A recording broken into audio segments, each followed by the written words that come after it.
In the grand expanse of the galaxy, few species were as misunderstood as the humans. To most, they were seen as volatile, unpredictable, and far too emotional to be trusted with power. A single assassination of one of their leaders could ignite a civil war that dragged on for years. Their history seemed soaked in blood, their politics plagued by division, and yet, they were not the worst the galaxy had seen. Far from it. There was resilience in them. Fire, a kind of survival instinct that, when pushed, could turn into something terrifying.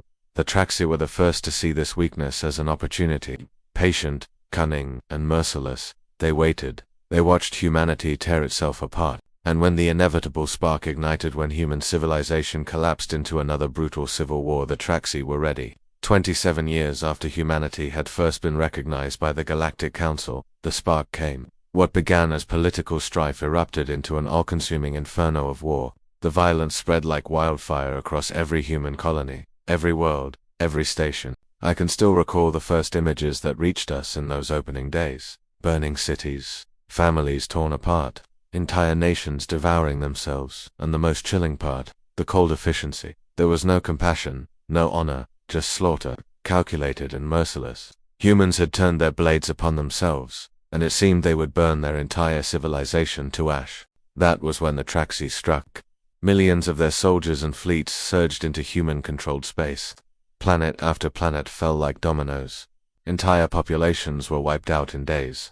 In mere weeks, over 70% of human territory was under Traxi control. The rest of the galaxy watched in silence. Some even joined in, trading weapons and supplies to the Traxi in exchange for a share of whatever spoils could be carved from humanity's carcass.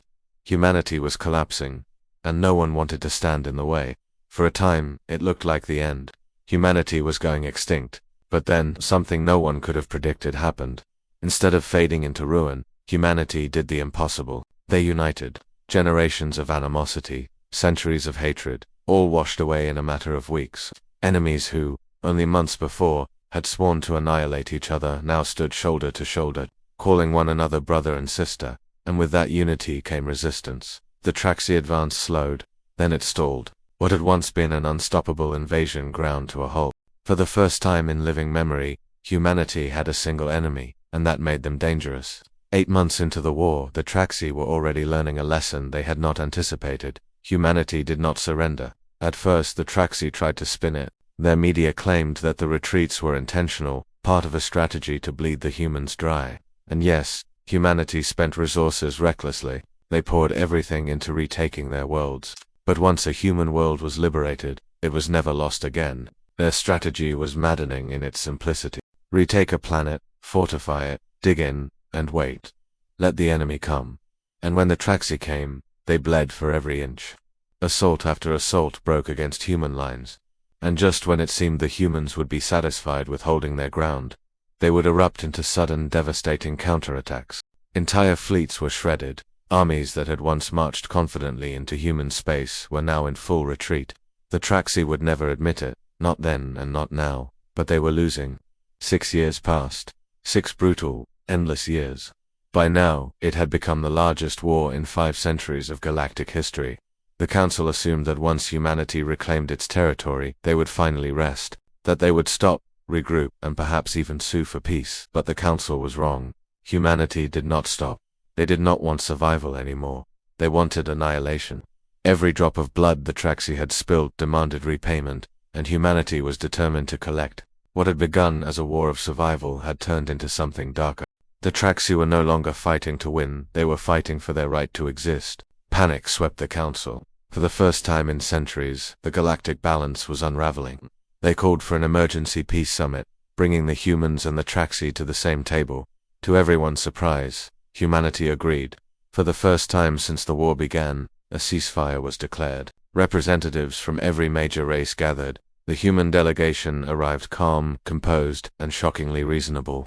They spoke with clarity, with patience. They listened to the Council races, treated them as equals. But they never once addressed the Traxi, not directly.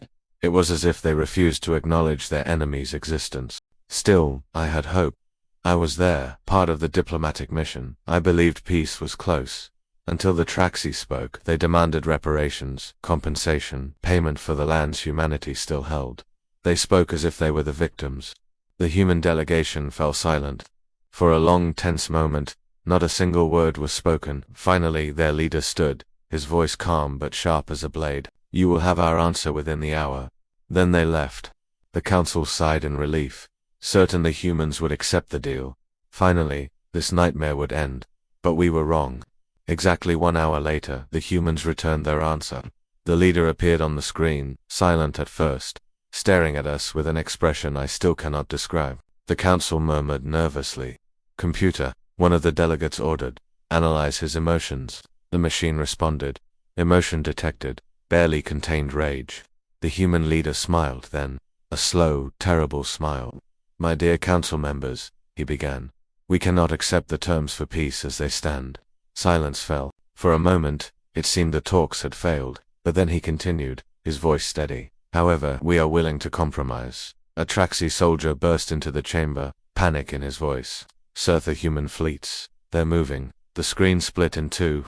On one side, the human leader, still smiling. On the other, the Traxi homeworld surrounded by the full might of the human armada.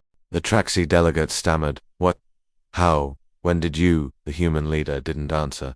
He simply gave the order. The sky above the Traxi homeworld lit up in fire.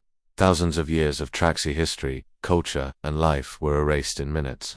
Billions died before their people even understood what was happening, and through it all, the human leader smiled. "As you can see," he said coldly, "we have compromised.